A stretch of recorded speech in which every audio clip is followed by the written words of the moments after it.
Flood Protection Secrets, the podcast to the protection against heavy rain and flooding, by Dr. Flood, Andreas Klippe.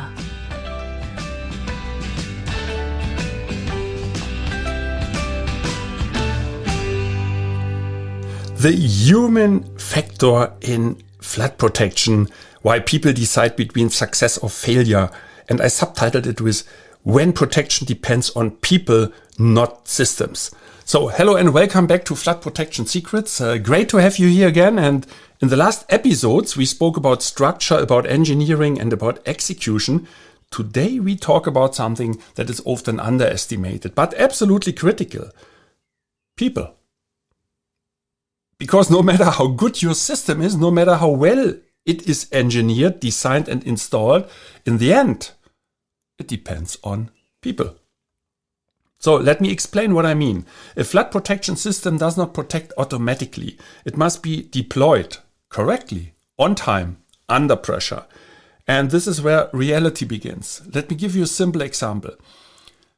A heavy rain event is announced, water levels are rising, time is limited.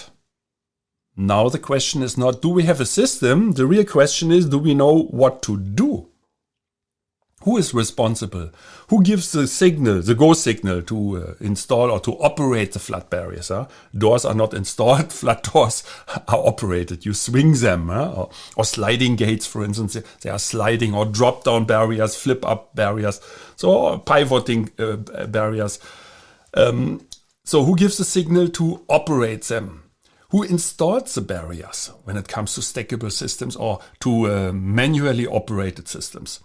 Who checks if everything is sealed? How fast can this be done? Also a good question.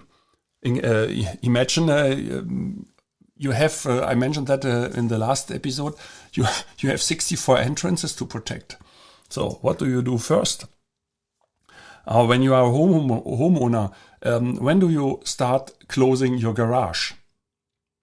What's the moment to do so? And how fast can it be done? Because in many situations you do not have hours, you have minutes. And this is where many systems fail. Many systems fail. Not because of technology, but because of people. That is especially true also in the Middle East, because sometimes it only takes 10 minutes or 15 minutes, and then the water is already knee-deep standing in the street, and all underground levels will be flooded immediately. They are already flooded because water is already entering since 10 minutes.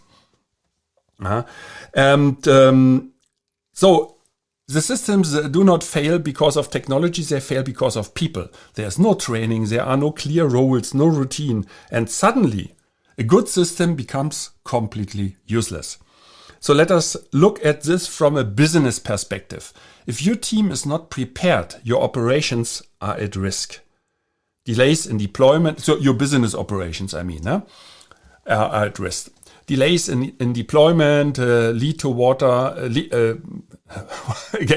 Delays in deployment lead to water entering the building. That's what I wanted to say. Mistakes in installation lead to leakage. Unclear communication leads to confusion. At the end of the day, that is true for everybody, whether you are a businessman or you are a homeowner or you are a governmental servant. So you have a responsibility for the society.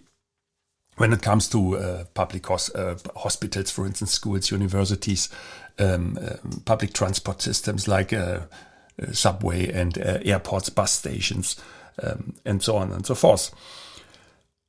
Unclear communication leads to confusion, and that's so true. And all of this happens in a very short time frame. So for homeowners, the situation, I mentioned it already, is similar. You may have protection available, but if you do not install it correctly or too late, it will not help. So think about it when you leave the home, that at least your brother who might live in your house, or your uncle, your children, your family members or friends know how to install flood barriers. Yeah?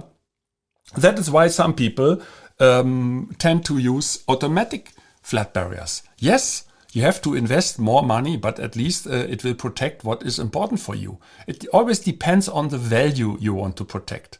Yeah, and then the investment is only relative. I always say if you have a value of $1 million to protect, an investment of $999,999 is a good investment. You save $1.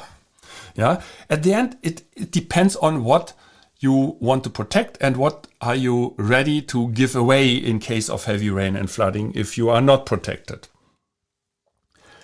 So preparedness means you know what to do. Preparedness when the day comes, when the time comes to install flood barriers, to operate flood barriers. So preparedness means you know what to do. You have practiced it and you can act under pressure. Do you realize now that it tends to become a training? Yes, and this is why training is not optional. It is a part of the system. It's the same thing. If you do not know how to operate your car, the car is completely useless for you. Yeah, it's you must train yourself. Okay, people might say, "Oh, that is something you will never forget in your life." Okay, like riding a bicycle. Okay, perhaps. But riding a bicycle, driving a car in a difficult situation, under stress, because the heavy rain puts you under stress.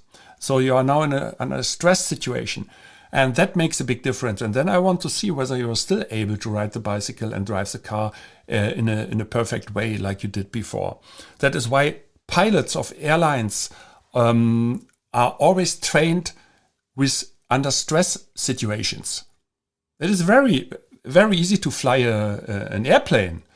It becomes completely different and and challenging the moment you have a fire on board or you have another failure of a system, and then you shall land this airplane with perhaps 350 passengers on board.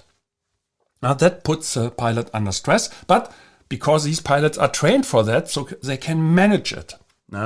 And this is why training also for flood protection is not optional, because we talk about safety, safety, safety. It's your safety, safety of your belongings, safety of your investment, safety of your people, whether the people are employees, family members, or just passengers of a subway train. Then you are governmental responsible manager.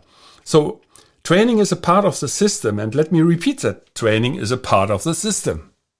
Yeah. You think it's funny? No, it is not funny. It is really too serious to make it funny. Training is a part of the system. And why do I repeat that? Because so often the customers always tell us, yeah, we can do that later. It's not important. They only look for a price of flood barriers. And that is completely wrong, because at the end of the day, they will not be protected. They will not be protected because nobody feels responsible. You have a nice toy standing around, but when it comes to the worst, these procurement managers, they are far away. They're not there because they are not responsible for anything. The user is responsible. The owner is responsible. The manager who is in charge is responsible.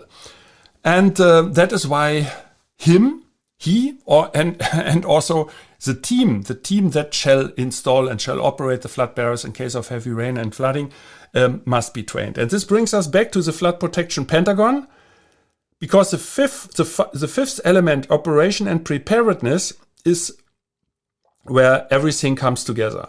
Technology, engineering, execution. All of that only works if people act correctly. I do not want to finish this episode today without giving you my golden nugget. Here it comes. Yeah. One golden nugget free for you. I like to share it with you. Flood protection does not fail because of systems. It fails when people are not prepared. Flood protection does not fail because of systems. It fails when people are not prepared. So here's my question for you. If a heavy rain starts today, is your team ready? Do they know what to do? Do they know how to do it? And can they do it under pressure? Remember my example of the aircraft pilots. Because in the end, protection is not what you have, it is what you can execute. So, we are at the end of this small episode. Do not forget, you're only one flood barrier away. Stay safe and flood free.